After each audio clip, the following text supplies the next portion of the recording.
David, welcome to the show. Thank you. Yeah, I got to be honest, I've been coaching for 10 plus years. And when I first started coaching, your website came up a lot.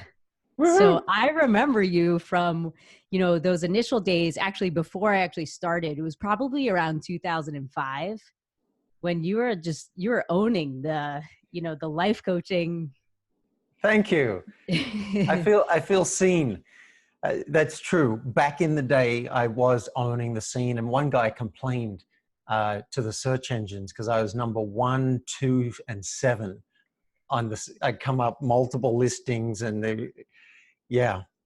Yeah. So when I was reintroduced to you, I was like, I remember this guy from my early on days of Googling life coaching, and there was David Wood. Fantastic. Well, I was like full on into coaching and coaching coaches. And then I kind of retired. I felt burned out actually. And so, those days feel like long ago, but now I've come back with a passion. So it's interesting. You kind of heard about me then, and now you're seeing me in a whole new kind of like phoenix rising from the ashes. Yeah. That's awesome. So I know that you've figured out how to do what most people dream about, which is living an abundant life, making a huge contribution, and having a blast every step of the way. What's your secret to success?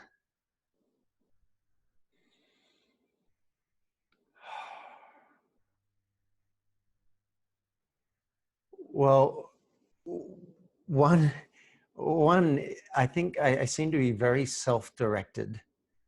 So I'm able to, I have tricks and tips and ways to kind of hack myself to work out my vision and I'll create it and I'll get excited about it. And then I'm willing to, again, hack and coax myself to get productive days in where I actually go and do the actions in alignment with the vision. Now, that doesn't sound very complex, but it's rare. Not many people can do that on their own, to create a big enough vision that excites them and then to keep in consistent action, particularly in the face of no results. Mm-hmm. I'm somehow able to do it. Now, the people who don't have that naturally, a simple hack or a cheat is get yourself a damn coach. Yeah. And a lot of people go, oh, but I should be able to do it on my own. Well, just look at the last 10 years. Are you thrilled with how much you're rocking it out on your own? And if you're not, suck it up, get yourself a coach. I have a coach, even though I'm really self-directed, because I'm always interested in what is more. So I think, other answers are coming in, but there's one answer as to why I think I'm successful. I got another one if you want another one. Yeah, I'd love to hear. I seem to be a possibility generation machine.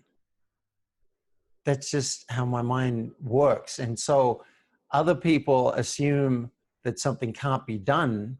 And my mother used to say, if she wanted to get me to do something, the best way was tell me it couldn't be done. And it's like waving a flag at a bull. So I tend to look at, well, hang on a second. It might be more work than we want to do, but there's got to be a way to make this happen. I just went with a friend to check out new office space, and he wasn't even going to look in. And I just went and tried the door and it's open. It's a good analogy. He'd been told it was locked. So he didn't do it. But, hey, sometimes people forget to. That's what I got. Yeah. So it sounds like you're naturally solution oriented to some degree, right? Like to a fault. Yeah. Yeah. What are some of those hacks? Like, how do you actually get yourself in the right state if you are feeling blocked or you are feeling like, this is really challenging and you're in the muck of it? Mm-hmm. Well, I'll tell you, if I can do these hacks, then anybody can, because I've had some really deep depression and anxiety in my life, and sometimes it'll manifest as 2 weeks or a month of just really dark space, and other times it's just like, I don't feel like doing an email today. I feel tired.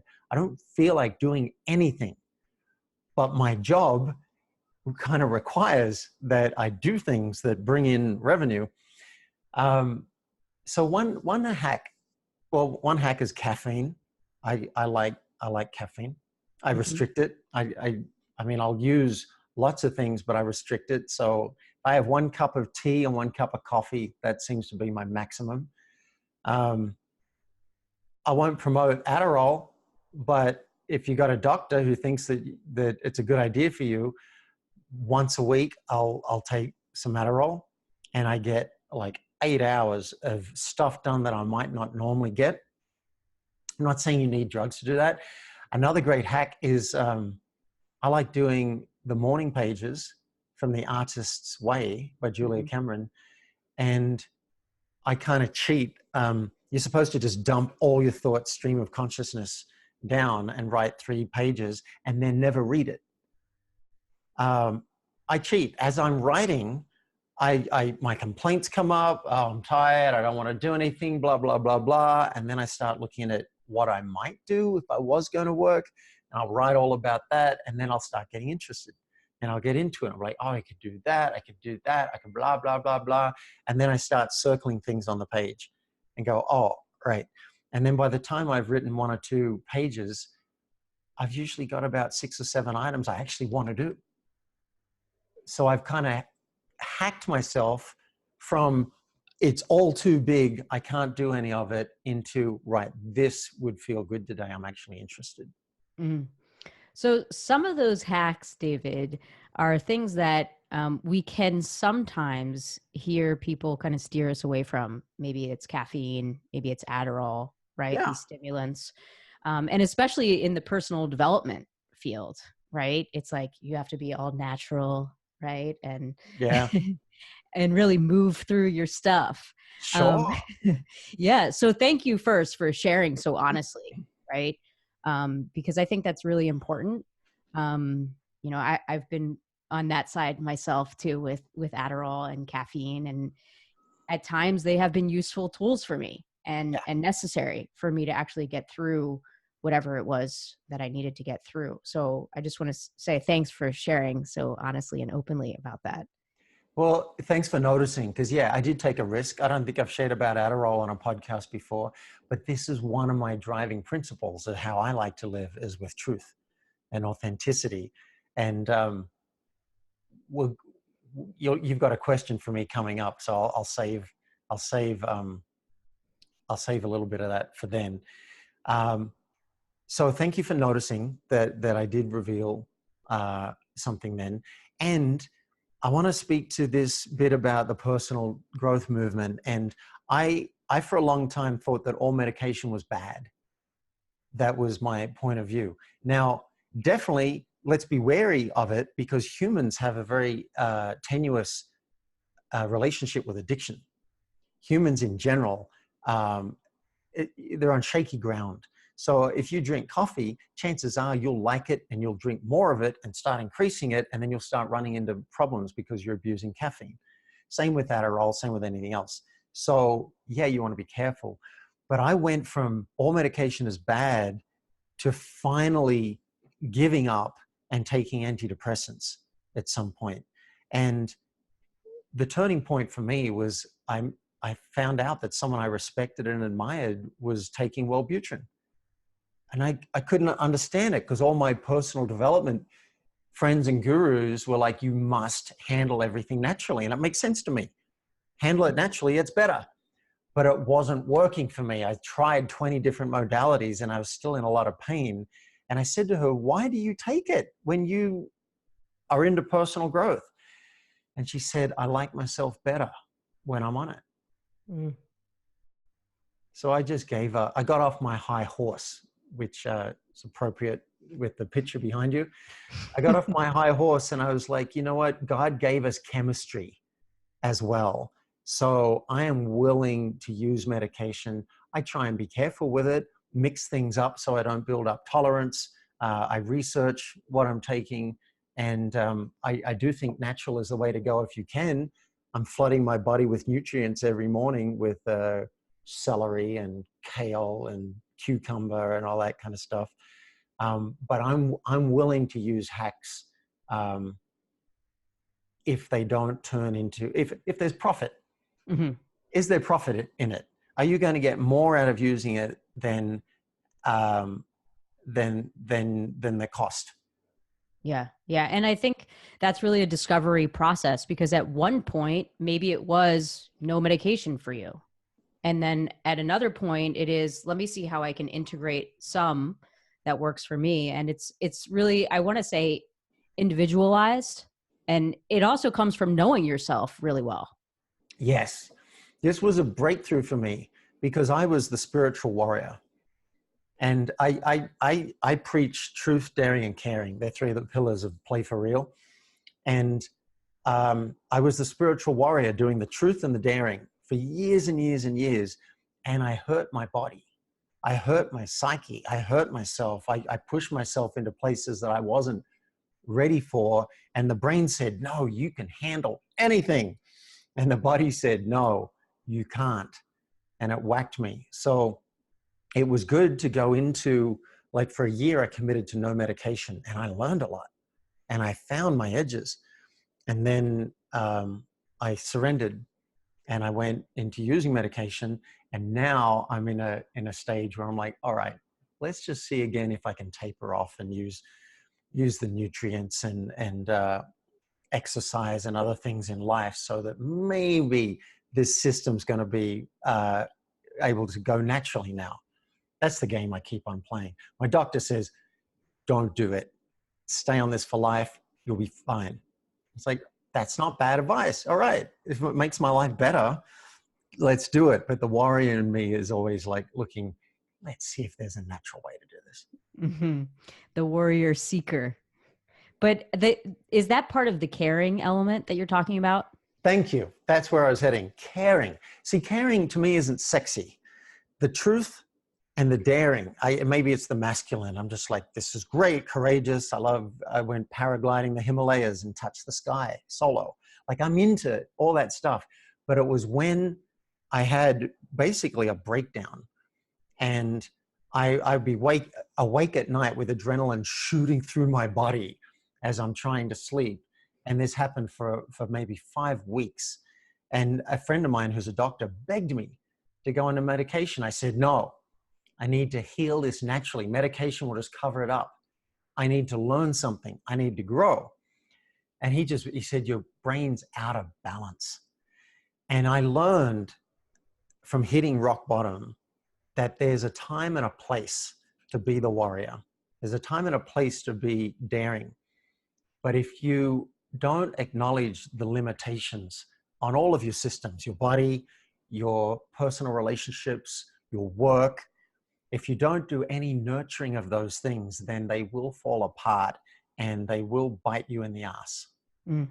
So I was forced to add caring as the third pillar because you need to know when.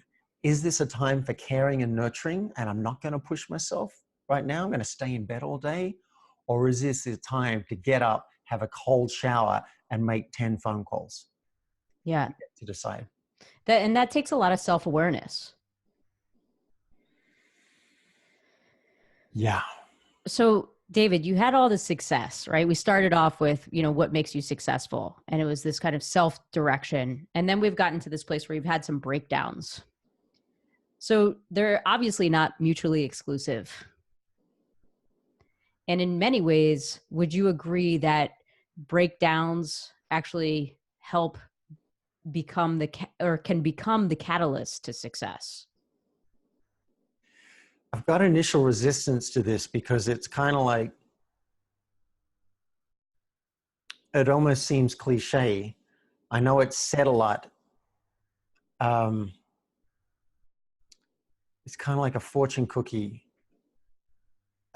thing, but I'm always looking for a positive interpretation on things. And I think it was just yesterday, someone said that your core wounds can become your greatest gifts. Well, I see you as a healer. You're in the world of helping people's lives be better. Would that be true? Mm-hmm. Yeah. So I think most of us that I've met in this community, we have some kind of wound. We've got some kind of trauma in the past that we've had to overcome, and or we're still overcoming. And if I didn't have that, if I didn't have either the breakdowns I've had or the trauma that I had in my early childhood, I can't imagine I'd be on this path of connection. When I was 7, I watched my 5-year-old sister get killed in a traffic accident. Mm. That was my trauma. So that morning I had a sister, that night I didn't. She was gone and we just didn't talk about it. Ugh. So what I learned as a kid, not consciously, but I learned how to shut down my emotions and not feel anything. And I got totally cerebral. I got super smart, and I would just jump over any emotion and go straight to what's our solution. As I said, to a fault, Mm-hmm. I can be solution focused.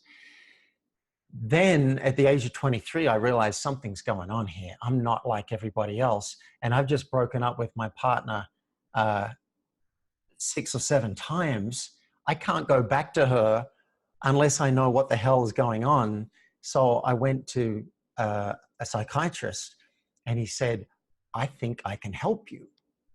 I think that you are sensitive, and that's why you're having trouble right now, but you've learned not to feel. I think you never grieved. So since that day, I think I've spent the last 25 years reclaiming my emotions, learning how to feel again, learning how to trust people, learning how to connect, learning how to deal with the fact that anyone I get really close to, I assume they're going to leave or die. Mm. I've spent 20 years, 30 years doing that. So I now get to bring that to other people who are left-brained, other people who are super logical and systems-oriented and task-oriented, but would like to be more successful in that, but also have deeper connection with themselves, with their partner, with their kids, with their coworkers. Long answer to your question, yes. I think that our breakdowns and our traumas can become our gifts once we've stopped bleeding from them.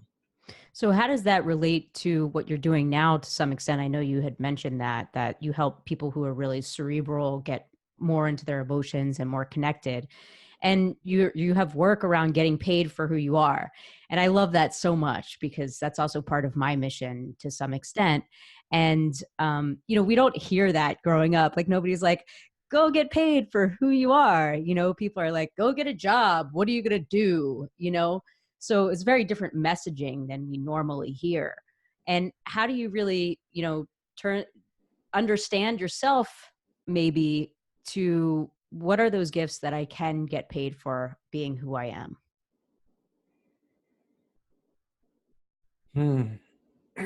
Well, the first thing that comes up when you say it is that feels a little old for me, because that was part of, when you saw me on the internet and all over with life coaching, whatever, what I was doing was helping people firstly become a coach. That was my thing. People came to me like, how do I do what you do? And then people were like, wait a minute, how do you work from anywhere in the world? Like I've just been traveling for 1.5 years and I'm coaching everywhere I go. And people are like, how do you make money doing something you love and choose your hours and be anywhere? I don't understand. So I wrote a book called Get Paid for Who You Are. Now that feels old for me because I'm interested, and I'm looking now for the crossover. I'm interested in how do you love your life so much that when you're on your deathbed, you can say, I gave it everything. I have no regrets. Mm-hmm. That's what I want. And if part of how you do that is you do work that is fulfilling for you and gratifying for you, then I'm all on board. I want you to have that. Your question was, how do you find your gifts? Yeah, because that's really being connected to yourself. So, and just to share a little bit of my journey, right? So as a kid, I was very curious. Still am, but I would ask a lot of questions, and still what I love to do. And that's one of my gifts. But normally people don't think, oh, my gift is asking questions and now I can go get a job in coaching because that's my gift. Right. Right. So it's sometimes hard to see how our gifts can become something that we can get paid to be ourselves. Right. So like, connecting those dots is really connecting the dots within yourself. Yeah. Really. Yeah. Right. I wish I had a magic answer. Chris and Janet Atwood are friends of mine. And I got to admit, I have not read The Passion Test. I keep meaning to one day, but I believe I love Chris and Janet, so I can vouch for them. And I believe the book, The Passion Test, have you read it? I haven't read it. I believe that is about, finding what you're really passionate about. In my book, Get Paid for Who You Are, there are exercises to help you get in touch with it. I don't have a magic answer. I can say it's taken me a long time to realize, like I went into coaching because I was coaching people naturally in a course I did. I couldn't stop it. I was just coaching them and I was so lit up by it. I'm like, I want to do more of this. So that was easy. The path to actually doing it wasn't as easy, but I'm like, can I do this? So that's the first thing, like to create the possibility that you might actually get paid. It wasn't even a job back then. I'm serious. I know what you're talking about, David. This was 1997. Yeah. And then some guy had a business card and I was like, dude, someone's getting paid for this. So I did that for say 20 years. And then I realized just a year and a half ago, I wasn't happy. I'd stopped coaching and I realized that I was happy. Like you see my energy right now, right? I'm happiest when I'm coaching or training and getting in touch with the juice of life. So someone pointed that out to me. He's like, why don't you go back to coaching? This is my friend Ezra Firestone from smartmarketer.com. He was coaching me on some internet stuff. He said, why don't you coach? You're a great coach. He said, I'll send an email for you.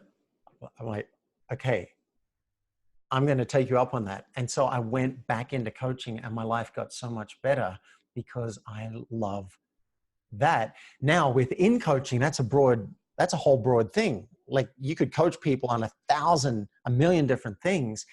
It's taken me a year and a half to start to identify the core themes that light me up, like truth, daring, and caring. And then the fourth one that I have to start adding is connection. Because I think deep connection is really what we're all about. But that's been an unfolding thing. Short answer, read a book, get yourself a coach. Yeah, yeah. But I love how you say it takes time because I think sometimes we don't respect the process, right? It's sort of like, how can I get there? Or thinking that clarity, it's just like going to have this breakthrough moment and it's all going to be clear. And it's really an unfolding. Yeah. And I'm wondering, what actions are you taking? What actions are you taking to show the universe that you want to know what your gifts are? David Data has an example, or it was Satyan, one of his trainers, who said, you don't know what you're going to do, but you make a call and you set up a meeting. And then on the way to the meeting, you meet someone in the elevator who gives you a business card, and that takes you somewhere else.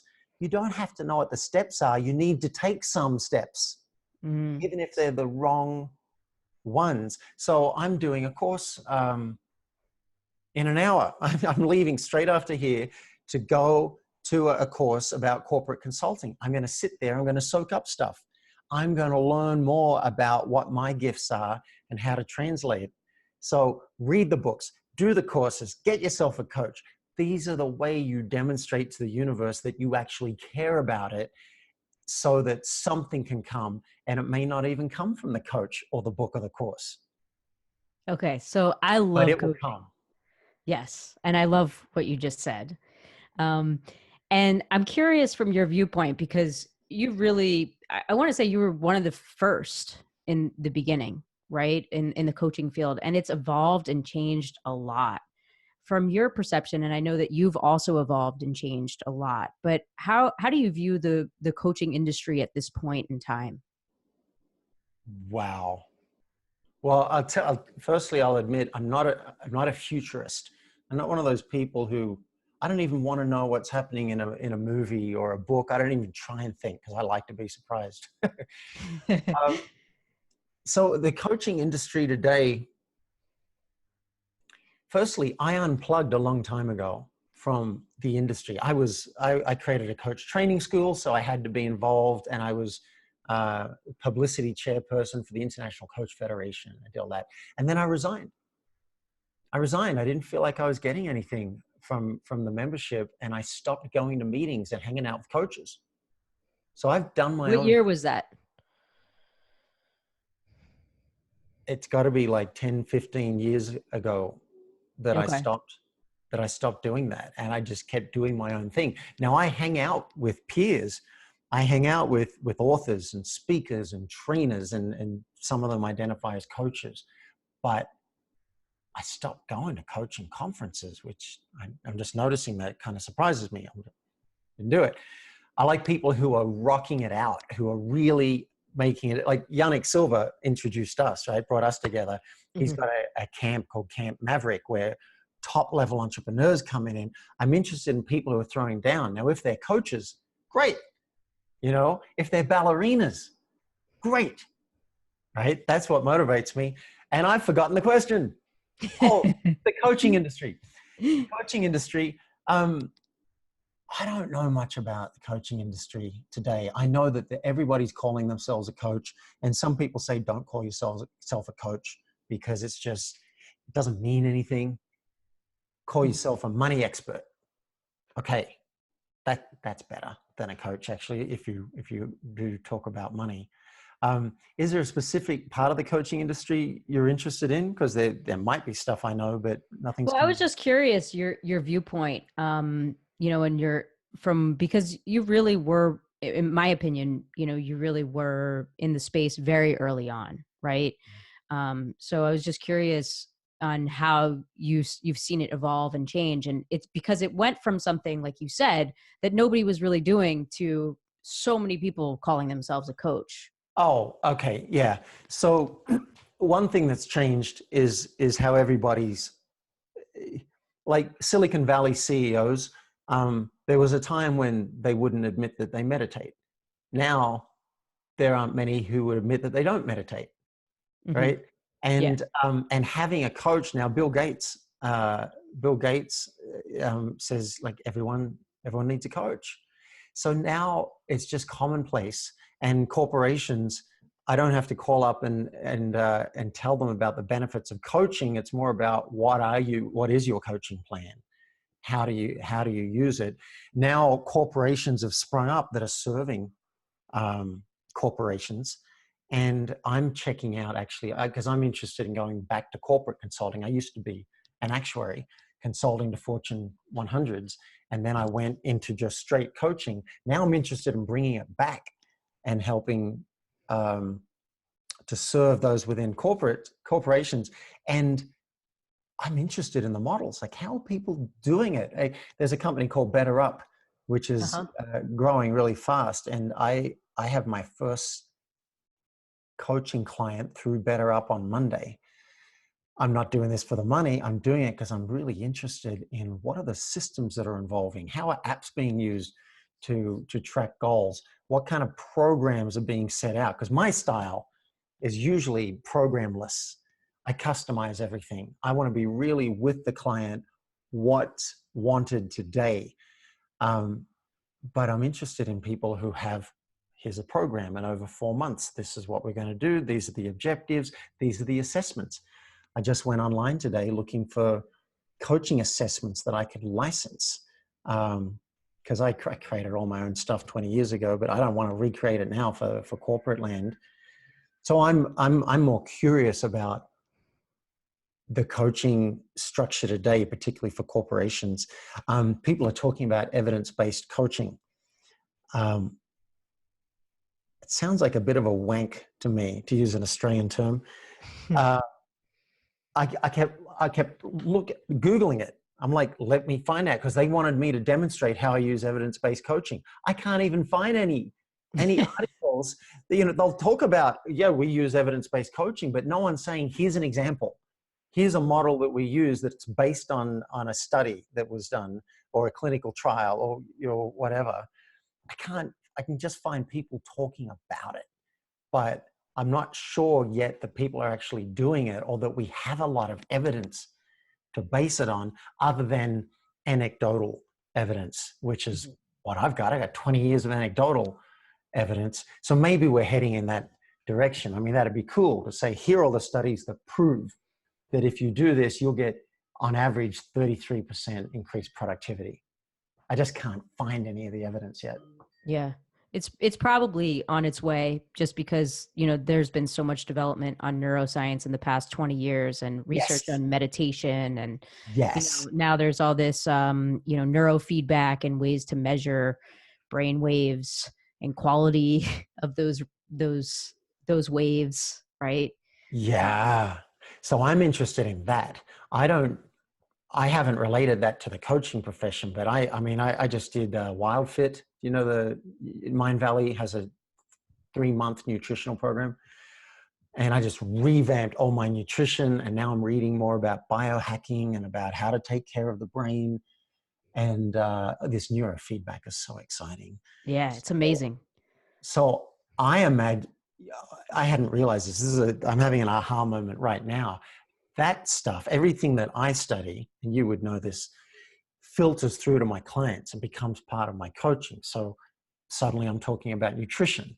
I talk about sleep. I talk about anxiety and depression. I talk about exercise, just because I've gone through it. So why not share the benefits with them? So as you and I get to do neurofeedback and find biohacks, I imagine that will come through into our coaching. Yeah. What are some of your favorite coaching questions? What question would you most like to be asked right now? That's a good one. And I tell you what, that is great for parties.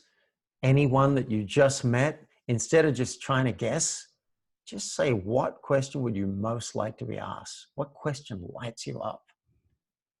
So I like that one. And another one is classic coaching question. In fact, I now commit to using this more often, because I haven't been using this for a while. What coaching would you give yourself on this? That's one of the best coaching questions I think there is. Yeah, I love those two questions, David, because you're really activating helping the person think better. Right? Yeah. Because they have to do it themselves. Because so often we the brain is wired for efficiency. So we're trying to get somebody else to kind of help us, rather than really put those connections together ourselves. And I think that really puts the ownership back into the person to really formulate and help make those connections in their own mind. Powerful. Agree. That's the best coaching. Not only is the client wired to want to get solutions, but I'm wired for efficiency too. And I do 30-minute sessions. So, sometimes in the interest of time, I'll just suggest something. But I do think the best coaching is when they get to it themselves. So a session I just did before this call, I draw so many connections, right? He speaks and I'm like, oh, I was going to say, I wish I'd recorded it. I did record it. It was amazing. I'm making all these connections. And I said, so we're talking about his son and how he is with his son. And he'd already told me he wanted to be more relational. He was practicing being more relational and less task oriented and less transactional. And I said, so how would you apply that with your son? with this conversation about bad grades that he got. All right. So he can start to work that out. And I'll say, okay, great. Now, how can you apply this conversation with your son to how you treat your direct reports at your company? Because how you do one thing is how you do everything. And so I was kind of helping him to see the connections with all of it. So awesome. Yeah, you can almost sometimes feel the connections being made, right? Yeah. Oh, I get so lit up when and then I said, oh, and there was one top point I said, now let's get really meta. And I can't remember what the line was, but it must have been good. It's so good that sometimes you can forget it, right? You have a question. Doing my research on you, David, I found this question on, you have an app, right? Yeah. Yeah. Yeah. What's the name of your app? Get real. Get Real. Get real, a question game to go deeper. Yeah, it's great. Awesome. So I found this question on there and I wanted to ask it to you. All right. All Love right. it. If you could make one rule that everyone in the world had to follow, what would it be?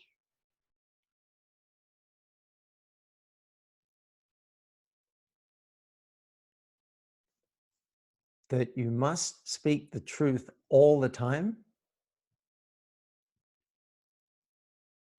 with the exception that you can lie, but if you lie, you must preface it by saying, I'm going to lie to you right now. Mm.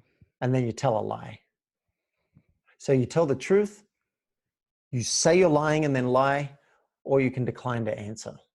Those are the three options that I would put into law. Yeah, good.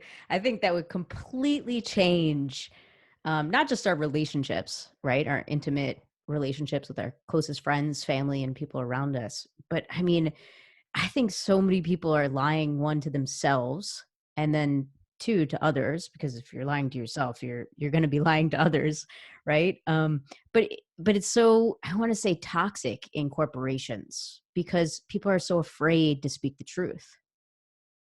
Yeah. Yeah. This is why truth and daring go so well together, because it takes a lot of guts to speak your truth. What if I show them who I really am and they don't like me? What if I don't get that promotion because of that? I really respect Steve Pavlina. He's one of he's a friend of mine and he's a role model. And he would post the most amazing stuff on his blog and he got millions of readers. He'd post about his experiment with having a sex slave. Yeah. Wasn't he in jail? Wow. I I think did he was not. in jail. Well, I remember reading that a long time ago. Go I ahead. got to find out about that story.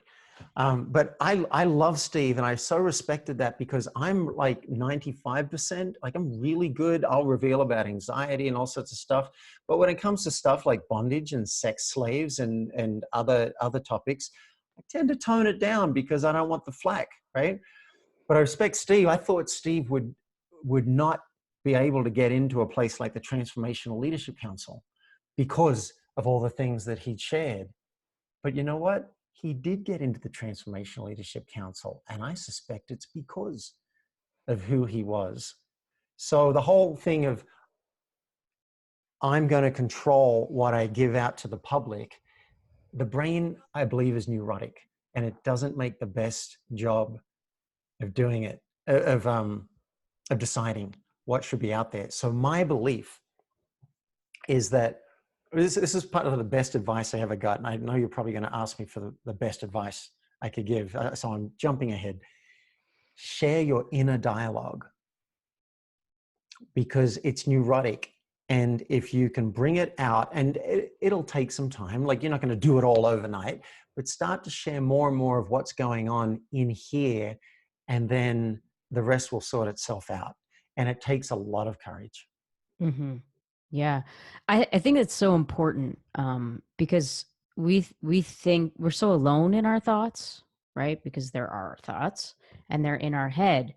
And we can't hear really. I mean, I think to some extent you can kind of hear a thought, but not really, right? So it's very isolating, I think, for just normalizing the human experience of, we all think negative things. So I Yeah. love that. Yeah. Yeah, it's like a fish can't see the water that it's in. Fish doesn't know it's in water. Our thoughts are so much of our life that they happen like this, and now we're making assumptions and plans based on them. So this is a hack.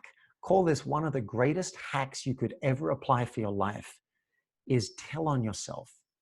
By noticing the inner dialogue, notice when something's going on that you don't want to tell someone, and then see if you're willing to take a risk. Say, hey, I would normally not share this, but I'm trying something new. Just share my inner dialogue. I'm attracted to you. Or, the way you said that to the waiter, I felt a bit uncomfortable, like it wasn't very kind.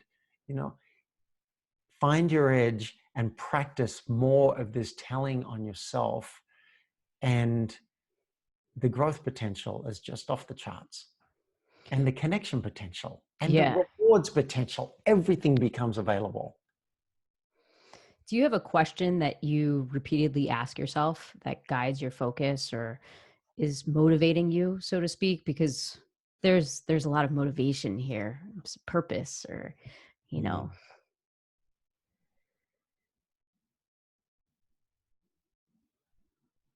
I don't have a question that guides my motivation, which is right.